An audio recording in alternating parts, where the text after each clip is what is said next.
Dwarfism is a condition that affects around 25,000 people in the UK.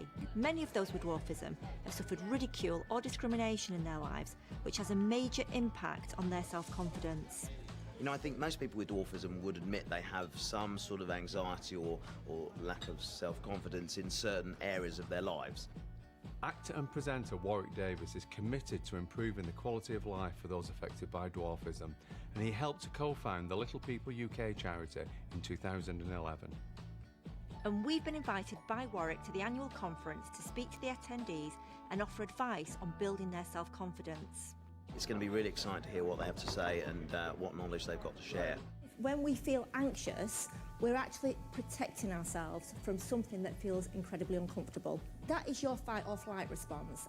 We've just spoken to 100 people about combating anxiety, and we really hope we've made a difference to their lives. Yeah, but there is 2 people here that we would like to see individually to help them a little bit more. Hello, my name is Hector I'm 41. I suffer from anxiety and find it difficult to speak in public.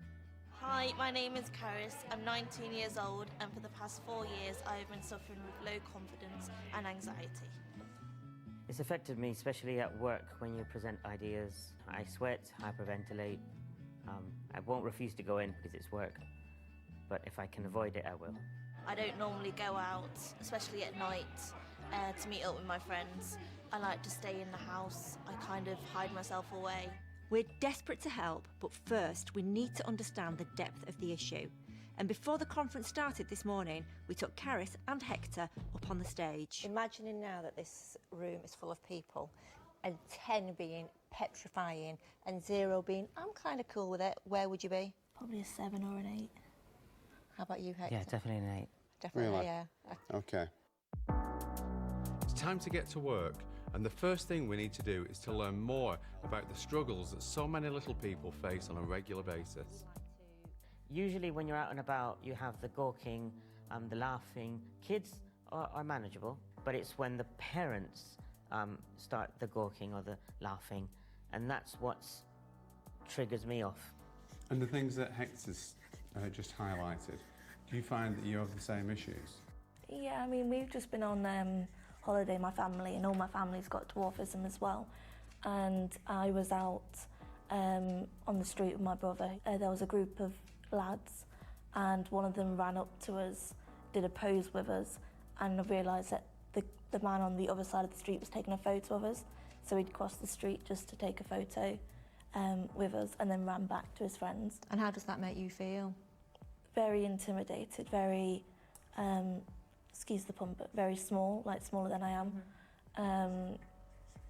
And it kind of, the mockery of it is something that, you know, it affects you a lot. You know, you can kind of brush it off and you can, you know, kind of go, oh, you know, but it stays with you. This has been a real insight into the everyday problems that Carys and Hector face, and has formed the basis of their individual therapy. What do you see when you look in the mirror? Describe Carys to me. I don't like what I see when I look at myself.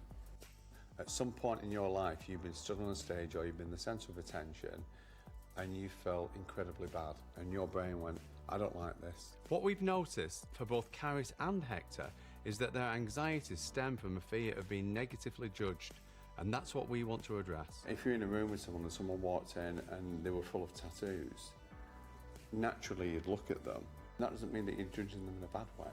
Anybody public speaking does, before they get up on, do feel a bit apprehensive. You've kind of created this habit assuming they're judging you negatively, and that's because you've got low self-esteem. We can't guarantee that when they go out in the street, they're not going to experience the same things that they have. What we can, however, do is hopefully build their confidence enough that they can see past that. This has been a real challenge for us, but have we succeeded?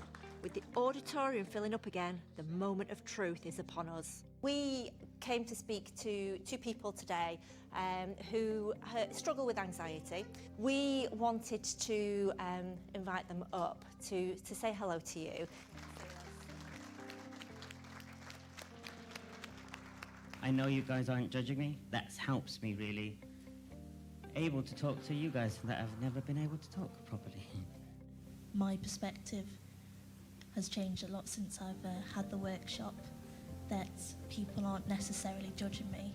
It's so wonderful to be able to stand alongside Carys and Hector as they do something that only a few hours earlier they never thought possible. Well done. Well, Carys and Hector have been in touch to let us know how they've been getting on since their session with the Speakmans. Carys says that the session has changed her life and her confidence has soared, whilst Hector said that he can now talk to a group of people without shaking or feeling nervous. So it seems the Speakmans have worked their magic once again. Brilliant. Well done.